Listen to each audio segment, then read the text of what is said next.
Brendan Rodgers was the first manager to be ousted in the 2015-16 Premier League season after just 8 games, with the club sitting on 10th spot. Jurgen Klopp was appointed 4 days later, and the team instantly took to him. That season saw some impressive league performances. They did the double over Man City, beating them 4-1 in Manchester and 3-0 in Merseyside. They also smashed Everton 4-0 at Anfield. What made all these victories sweeter was that they did it without Suarez and Sterling having left in the preceding transfer windows. Come the end of the season, they finished 8th but outscored both Chelsea and Manchester United. Klopp made some quality signings in that summer's transfer window. Notable additions included Loris Karius, Sadio Mane, Georginio Wijnaldum, and Joel Matip. They let Christian Benteke and Mario Balotelli leave to Crystal Palace and Nice respectively, as Klopp reinvented the Liverpool attack. At that point in time, he was full of praise of Roberto Firmino and said that he had tried to sign the Brazilian when Klopp was the Dortmund manager. Firmino and Sadio Mane had equally impressive campaigns. Firmino finished the 2016-17 season with 11 league goals, and Mane finished with 13 league goals. Both players complemented Klopp's attacking system. That season was dominated by Philippe Coutinho. He was literally unplayable and finished the season with 13 league goals and 7 assists. He was heavily linked to the move to Barcelona, despite having signed a new contract in January 2017. No doubt he would have made legendary status had he stayed with Liverpool. They finished the 2016-17 season in 4th place, therefore qualifying for the Champions League. With the allure of European competition and the money that comes with it, they splashed the cash on summer signings. They paid $35 million for Oxlade-Chamberlain, $37 million on Mohamed Salah, but they got their discount of the century in purchasing Andrew Robertson for just £8 million. By January, it was clear that they needed defensive reinforcements. In came Virgil van Dyke, who cost them £70 million. This was of course helped by the sale of Philippe Coutinho, who left for the sum of £105 million. Van Dyke was remarkable at the back and was instrumental in their European antics. The club reached the final of the Champions League, where they were beaten 3-1 by Real Madrid, with many pundits citing goalkeeping errors for that defeat. The club licked their wounds and bounced back stronger than ever. Ahead of the 2018-19 season, they bolstered their defense. They signed Brazilian goalkeeper Alisson for £55 million, and defensive midfielders Naby Keita and Fabinho for just under £100 million. That year, the club had unlocked a new level. In the league, their lowest position was 3rd. They had only lost once, which was to eventual champions Manchester City.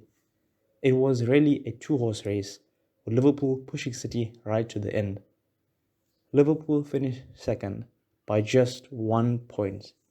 Despite this, they reached the final of Europe's most coveted club competition for a 2nd consecutive season, this time beating Tottenham to lift the UEFA Champions League. Their sights were now set on the Premier League title. The club had spent 37 of the 38 match days on top spot during the COVID-hit 2019-20 campaign, and come the end of the season, Klopp delivered their first league title in the Premier League era. The club won the title with 7 games remaining. This was the earliest a club has won it this century. I've got heaps and heaps of praise for the Liverpool boss. I think his best work has been in the midfield department. I'm mightily impressed with his collection of midfielders and what he has done with them. Under his reign, the Liverpool midfield has been so solid. Nobody has a hot head. They play with the right amount of aggression and passion. Thiago is a world-class signing, and from the matches that I've seen him in, he's head and shoulders above his Liverpool teammates. He does things that nobody else sees, and his teammates are not on the same wavelength.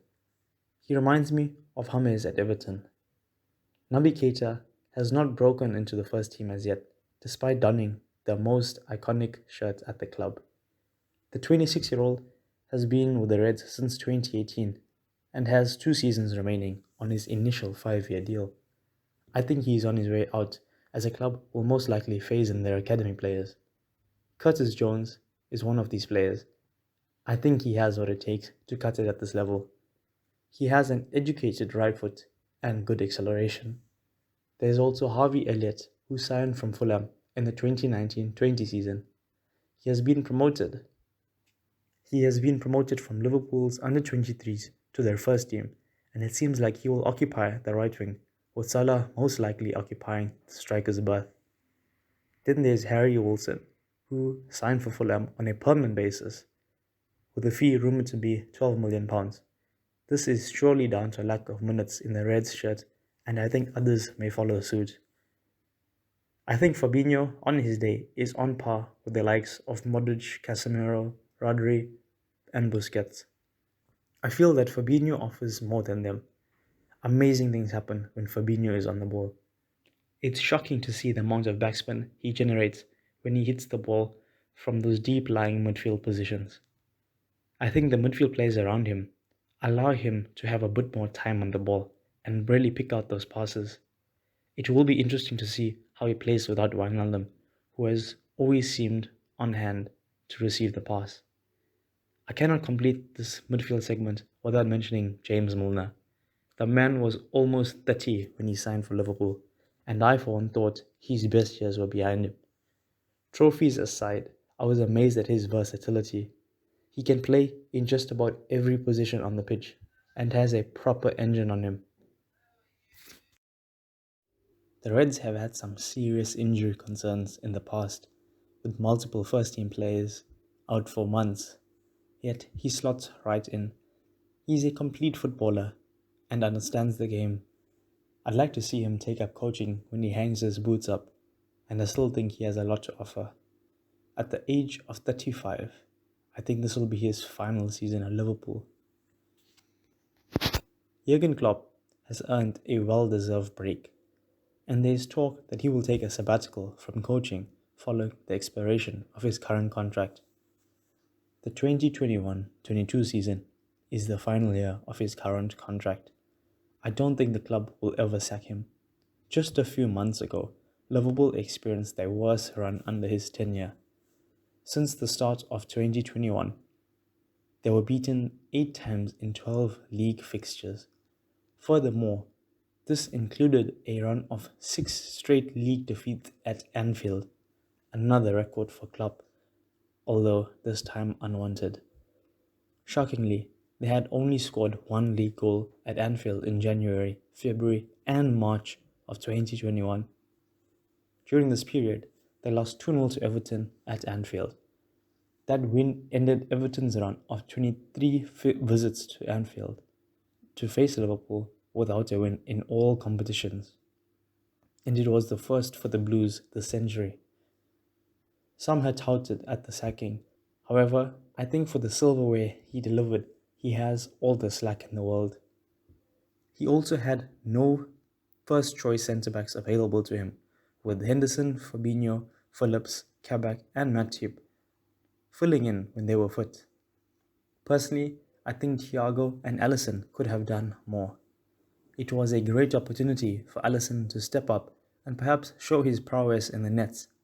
However, I think he conceded more than he should have. Up front, Mane and Firmino could not buy a goal. Firmino has never been a prolific goal scorer, but he is in that forward line, and being a striker, you need to be involved. Salah showed his true worth. He is the crown jewel, and caps off to him for his season. Despite having a makeshift first team, Jurgen Klopp guided them to a third-place finish, and they were only outscored by 2 teams in the league. I think he has done a stellar job. He has made Liverpool a European heavyweight with back-to-back Champions League finals and resurrected their Premier League form, competing for the title year on year. The team remained unbeaten in the league for 3 seasons in a row. That is unbelievable. They have been the number one contender to City's dominance in the last 5 years. City have had 3 league titles in the last 4 years, yet I think from all the Premier League clubs, Klopp has done the best and surpassed his targets. He has completed the project at Liverpool and has edged himself into the club's history. Klopp for the Kop. Until we meet again.